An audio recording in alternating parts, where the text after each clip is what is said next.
This is but cool. So we did pass by one pit stop, and I'm just going to talk about it here just so we can get better acoustics on this side. But so in the left corner of that dining room over here, there's that little fence, if you can see, behind my lovely Miss Lexi.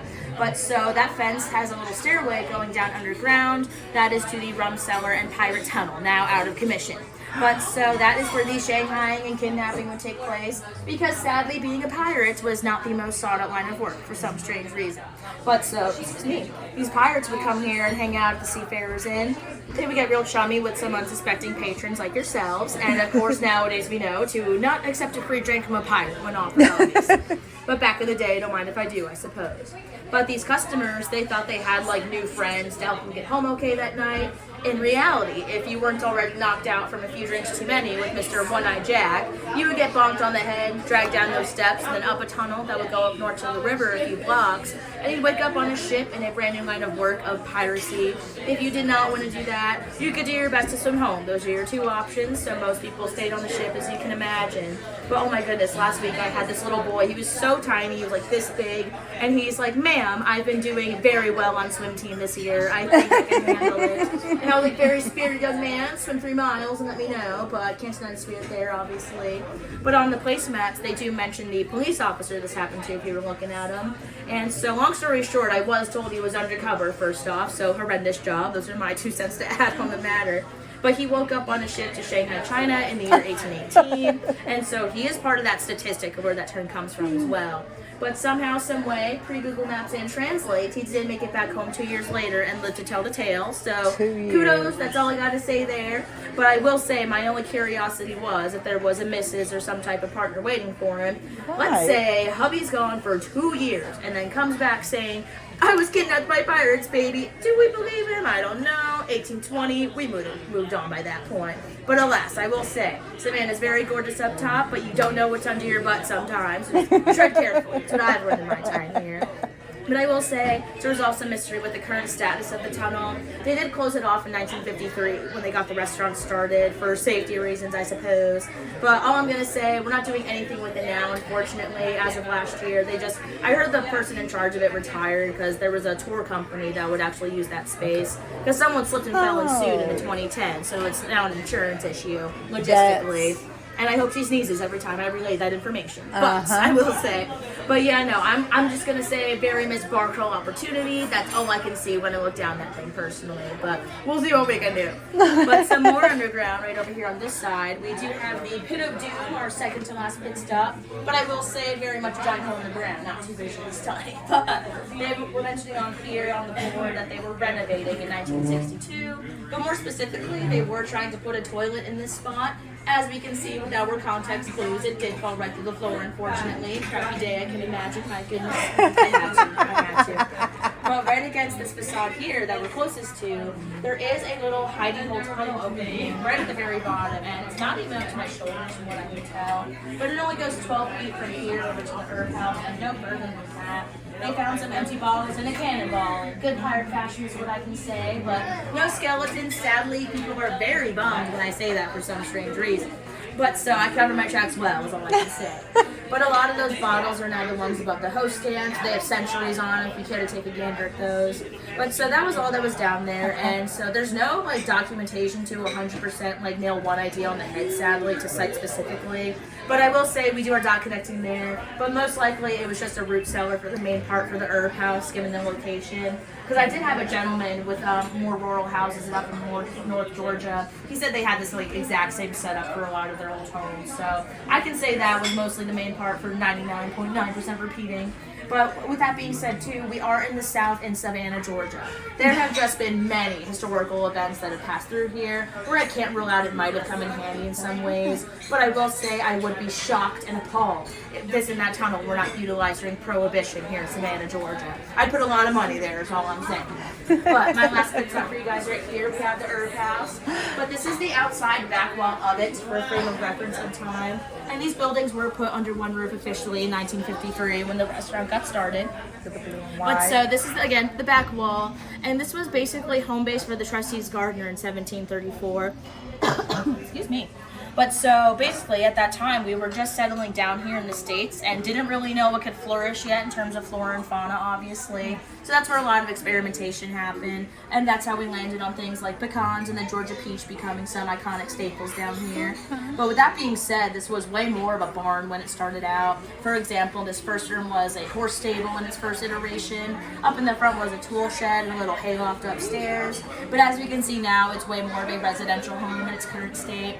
Most of that material now is going to be from the year like 1800 and onward. I was told there are still some bits and pieces from the 1700s, but like severely built upon foundation, you know. But I will say it was not that long ago. We got some nutrients by all means. We were not as tiny as this door here may suggest for the record. But so I want to make, because a lot of people think we were munchkins back in the day, but again, wasn't that long ago. But we do have the steps over here that are also a little proportionally stubby, as I refer to them. And it's crazy, because I'm only 5'3" and my feet hang off the side, so that's what scares me. But my Aunt Renee would love this door. But we do have a little ghost boy that likes to hang out on the steps here, and I do have a photo for y'all to take a gander at. Okay. Some evidence, if you will, our most daunting piece of evidence. We have proof. And it was taken by Miss Allie, actually, the server working here now. But this was taken like 12 years ago now almost. Yeah. And so do we see anything when I zoom in on the steps right here in this photo? Oh, wow. I see that little kid. Because sometimes, yes, exactly. It's a little boy. Because some people say an old lady. I'm like, no. No, that's a kid. Because some people show me stuff, and well, people will show me things, and it's like a vague head and maybe torso, but that is so distinctly like, you know, a child peeking. But so it's very controversial. Many folks think it's a reflection, obviously. And I like to rationalize myself. I'm the keep it real, mind my business pirate.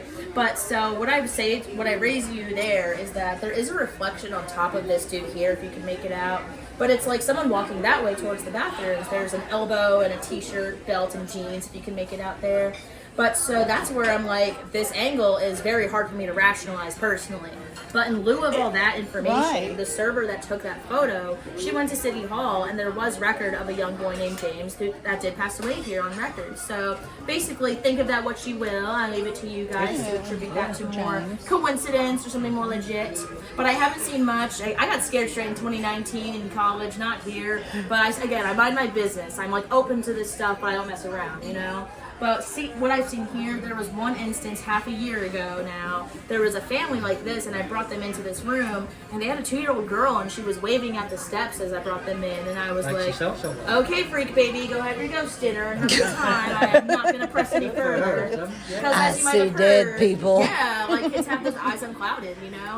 I appreciate all your help. You've been wonderful. Yes, I'm happy to feed some curious minds. You're obviously. my favorite pirate. Thank you. No one ever said that to me before, actually. That makes me so happy. But yeah, no, is there anything on the itinerary after this, or just walking off that meal?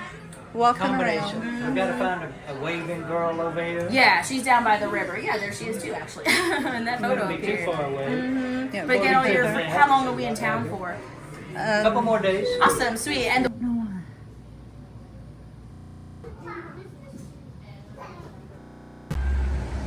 You never know what you're going to say. That's kind of cool. Little store in the corner. And this is Monterey Square. They did the movie In the Garden of Good and Evil. It was featured. The homes are incredible too. They do trolley tours. They do all kinds of cool stuff.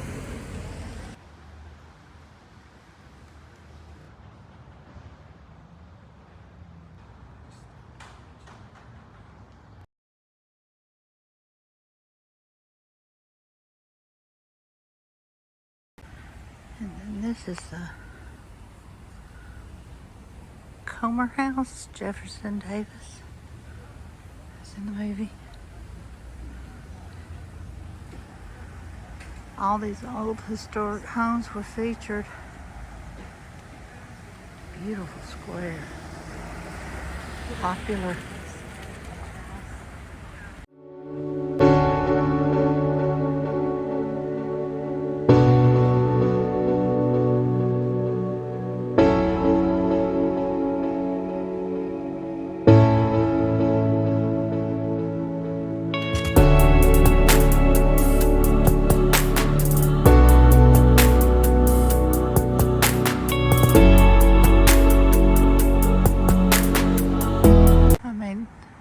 This whole square is beautiful.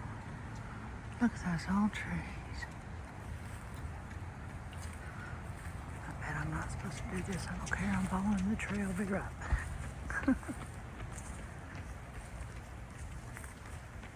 I mean, this is wild. It's beautiful here. This whole trip has been absolutely incredible. I was just telling everybody how incredible this trip was. Not too shabby.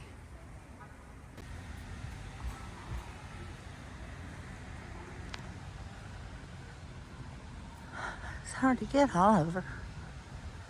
I want y'all to see her face. Let's see what we can do. This is gonna work. Maybe. Really good. But that's for Pulaski.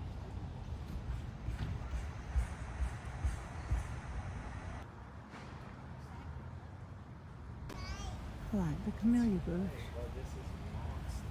I mean, it's November and we're getting gorgeous blooms.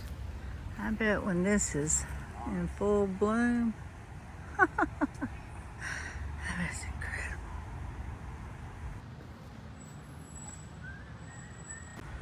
I mean, the wrought iron work. The house is gorgeous. Landscaping, no doubt. Look at that monster. But something about all that wrought iron.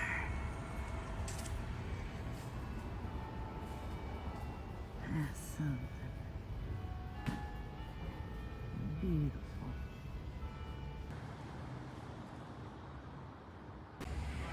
This has some unusual wrought iron to it. Look how thick this stuff is.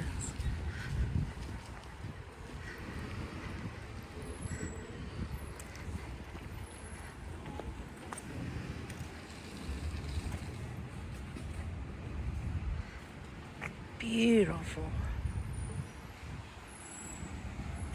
I don't know if you can see the design even has the Greek key. And look at the adornment above the windows. It's absolutely gorgeous, but I wouldn't want to paint it. Ooh, nice cool breeze. Coming. I tell you what, the bricks and the cobblestones and everything Savannah's got, they don't mind if it's not level or a little crooked when they lay it. It's fun. But I want to see the basilica. Look at these homes. I think that's where I'm going. Thank you.